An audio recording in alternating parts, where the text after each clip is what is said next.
여러분, 심하게 가려울 때 혹시 피부과만 생각하시나요? 오늘 영상에서는 여러분이 가려울 때 어느 과의 진료를 받으면 좋은지 알려드리겠습니다.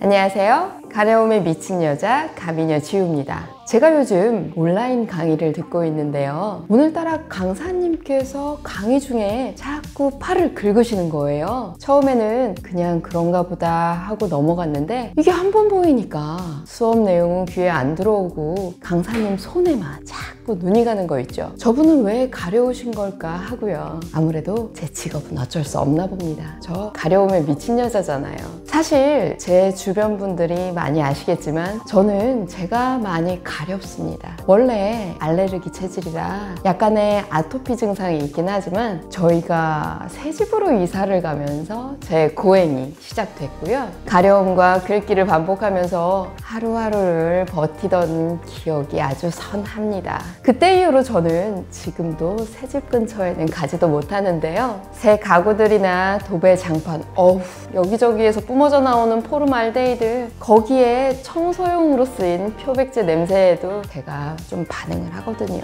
아무튼 그런 곳에 가면 지금도 긁느라 창피해서 집들이 같은 자리는 일단 피하고 봅니다. 그때는 몰랐는데 제 증상이 알레르기 물질에 대한 반응이더라고요. 여러분 중에도 저 같은 분들 많으시죠? 공부를 하면서 알게 된 건데 이렇게 우리를 힘들게 하는 이 가려움증은 의외로 아주 흔한 증상이었습니다. 미국 펀메드에 올라온 저널에서 봤는데요. 인구의 3분의 1이 매주 가려움증을 경험하고 있고 인구의 약 10% 정도는 가려움증의 치료가 필요하다고 합니다. 정말 엄청나게 많은 수죠. 이걸 보니까 궁금한 게 생기더라고요. 전 세계에 이렇게 많은 사람들이 긁고 있는데 왜 이 가려움증은 아직까지도 극복하지 못하는 걸까 하고요. 그냥 이건 제 생각인데요. 우리 모든 사람들이 전부 다 다르게 생긴 것처럼 가려워서 긁는 이유도 각기 다 다른 거죠. 100명의 아이들이 전부 다 울고 있어요. 전부 그 이유가 달라서 사탕 한 가지로 모든 아이들을 달랠 수가 없는 것처럼 말입니다. 제가 그래서 찾아봤습니다. 많고 많은 이 가려움의 원인을요. 비록 오늘 제가 강사님이 왜 긁으셨는지 그 이유는 알아내지 못했지만 많은 분들이 궁금해하시는 가려움증의 다양한 원인에 대한 영상을 준비했으니까요. 나는 도대체 왜 가려운 걸까? 궁금해하셨던 분들 오늘 많은 도움 받으셨으면 좋겠습니다. 제가 얼마 전 피부과 의사 선생님께 물어본 적이 있는데요. 피부과에 오는 사람들 중에 가장 많은 수는 왜 오는 거냐고. 그랬더니 환자들이 방에 들어오면서 그런데요. 원장님, 저 정말 가려워 죽겠어요 라고. 이렇게 많은 분들이 피부과에 가는 이유는 가려움 때문입니다. 이 가려운 증상은 단순히 날씨가 건조한 탓일 수도 있고 옷이 오르거나 벌레에 물려서일 수도 있습니다. 또 아토피나 습진, 건성 같은 피부질환 때문일 수도 있지만 이런 피부질환도 아니고 내가 나이가 많은 것도 아닌데 특히 요 몇 달간 혹은 몇 년간 나도 모르는 사이에 자꾸 여기저기를 긁는 버릇이 생긴 분들은 꼭 확인해 보셔야 되는데요. 우리가 피부질환으로 염증이나 발진이 생겼을 때는 어느 특정 부위만 가렵습니다. 그런 반면에 이 속에서 내과 질환으로 생긴 가려움은 가려운 부위가 여기저기 옮겨다니면서 몸이 전체적으로 가려운 증상이 나타난다는 거 기억하시고요. 한 번쯤은 내가 내과적으로 문제가 있는 게 아닐까 의심 한번 해보시기 바랍니다. 그래서 제가 오늘은 여러분들이 병원을 선택하실 때 도움이 됐으면 해서 이 가려움증을 좀 나눠볼까 하는데요. 아마도 이 영상을 다 보고 나시면 내가 피부과로 가야 할지 아니면 내과로 가야 할지 어느 정도 구분이 좀 되실 겁니다. 지금부터 저는 크게 피부과로 가야 할 경우와 내과나 다른 과의 진료를 받아야 할 경우로 나눠서 대표적인 질환들을 좀 살펴보겠습니다.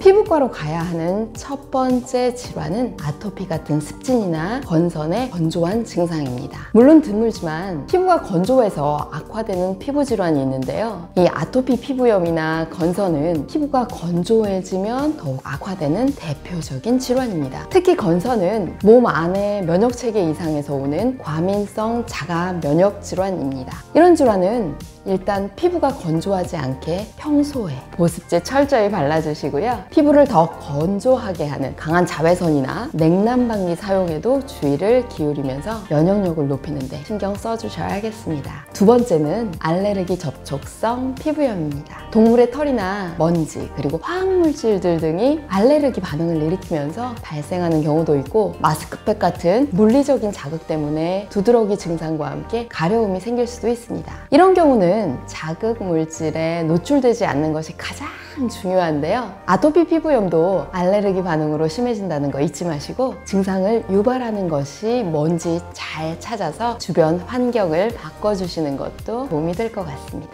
이렇게 대부분 피부 질환에 의한 가려움증은 피부의 염증이나 피부 장벽의 손상 그리고 건조 증상으로 인해서 발생하는 경우가 매우 많습니다. 그리고 피부 노화 때문에 피부 장벽의 기능이 변해서, 또는 요즘처럼 건조한 공기로 인해 피부가 말라서 더욱 가려워질 수 있으니까요. 이 점 참고해서 일반적인 경우라면 보습제 충분히 발라서 피부에 수분 공급해 주시고, 그래도 나아지지 않고 증상이 더욱 심해지면 꼭 병원을 찾아서 진료 받으시기 바랍니다. 자, 지금부터가 핵심입니다. 오늘 내용 중에 가장 중요한 얘기인데요. 잠깐 심호흡 한번 하시고 집중해서 들으셔요. 우리는 때로 정말 피부는 멀쩡한데 가려워서 미칠 때가 있습니다. 그래서 우리가 병원에 가서 가렵다고 하면 의사 선생님이 갑자기 피 검사를 하자고 할 때가 있죠. 왜 그러는 걸까요? 그건 다른 질환들에 대한 의심이 들기 때문인데요. 간에 문제가 생겨서 빌리루빈 수치가 올라가 있지 않은지, 혹시 다른 장기들에 염증이 생겨서 염증 수치가 높아져 있지 않은지 피검사를 통해서 정보를 얻으려고 하는 겁니다. 이렇게 다른 장기들의 원인이 있어서 피검사로 정보를 얻어야 하는 전신성 가려움에는 어떤 것들이 있을까요? 첫 번째, 신장질환입니다. 이 신장은 피부와 무관한 것 같지만 신장에 문제가 생겨도 가려운 증상이 나타날 수 있습니다. 문헌마다 다르긴 한데 만성 신부전 환자의 약 50에서 90% 정도가 가려움증을 호소한다고 하는데요. 신장 기능이 떨어져서 노폐물을 제대로 걸러내지 못하기 때문에 요독이 쌓이면서 나타나는 증상입니다. 그래서 투석하시는 분들은 투석하기 전이 가장 가렵고, 그걸 하고 난 다음에는 많이 나아져서 22%까지 떨어지는 연구결과도 있습니다. 이런 신부전증으로 인한 가려움은 밤에 더 심해지고요. 등과 다리, 가슴, 얼굴 순으로 가려움증을 많이 느끼는 특징이 있습니다. 또 이유 없이 너무 피곤하고 야뇨증이 심해진다든지, 아니면 조금만 움직임에도 호흡곤란 증상이 가려움과 함께 나타난다면 신장 건강 꼭 확인해 보실 필요가 있습니다. 이 신장과 마찬가지로 간 역시 우리 몸의 독소를 제거하는 중요한 역할을 하는데요. 두 번째, 간 기능 이상으로 가려움이 생길 수 있습니다. 간염이나 간경화 같은 간 질환이 있으면 그 기능이 떨어지면서 독소를 제대로 처리하게 못하게 되죠. 그러면 남아있는 유독물질들이 피하 조직에 쌓이면서 전신에 가려움증을 유발하기도 합니다. 이렇게 간이 나빠질 때 나타나는 대표적인 증상으로는 황달, 노랗게 되는 거, 그리고 원인 모를 피로감이 있습니다. 만약 이런 증상들하고 가려움이 함께 나타난다면 정밀 검사 꼭 받아보시기 바랍니다.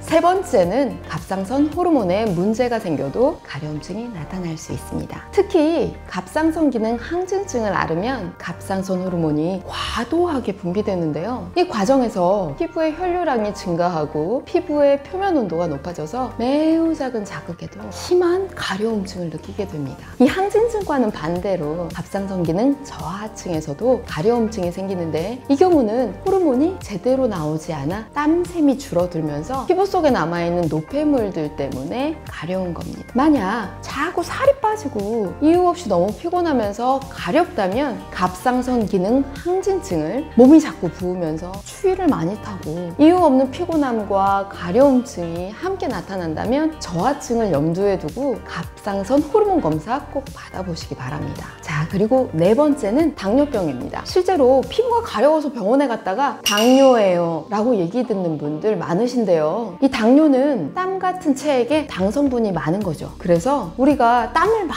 흘리고 나면 피부 표면에 이 세균이 당 성분을 먹고 증식을 해서 감염을 일으키게 되는데, 이 때문에 우리 몸에서는 염증에 반응하는 히스타민 분비가 늘어납니다. 이래서 가려움증이 생기는 경우는 주로 이렇게 접어서 땀 차기 쉬운 곳, 팔꿈치 안쪽이라든지 목 주변, 또 사타구니 같은 곳에 가려움이 생기기 쉽고요. 항문이나 음부 주변에 가려운 것이 특징입니다. 이거 외에도 당뇨의 합병증 때문에 가려움증이 유발되는 경우도 있는데요. 당뇨성 신경병증이라고 들어보셨을 거예요. 말 그대로 감각신경에 문제가 생긴 병이잖아요. 갑자기 막 찌르는 듯한 통증이 유발되기도 하고 벌레가 막 스물스물 기어가는 것 같이 그렇게 가렵기도 합니다. 특히 하체 쪽에는 거의 땀이 나지 않기 때문에 발바닥이 너무 건조해서 그래서 가려움증이 유발되는 경우도 있으니까요. 잘 살펴보시기 바랍니다. 지금까지 제가 피부 질환이 아닌 대표적인 경우로 신장이나 간질환, 갑상선 질환과 당뇨에 대해서 말씀드렸는데요. 사실 이 외에도 임신 소양증이라든지 철분 부족, 스트레스 같은 여러 가지 원인이 더 있지만 오늘은 대표적인 것들만 알려드렸습니다. 내 피부에는 문제가 없는데 계속 가려움증이 심해진다 하시는 분들은 무조건 연고나 로션만 바르면서 참지 마시고요. 한 번쯤은 내 몸 어딘가에 있을지도 모르는 다른 질환들을 의심해 볼 필요가 있다는 뜻에서 말씀드렸습니다. 이렇게 가려움이 심한 분들은 사실 음식도 조금 가려서 드시는 게 좋겠죠. 뭐 소시지나 녹차, 커피, 포도주, 막걸리, 참치, 고등어, 꽁치, 돼지고기 이런 식품에는 가려움을 유발하는 히스타민이 들어있기 때문에 주의가 필요합니다. 자,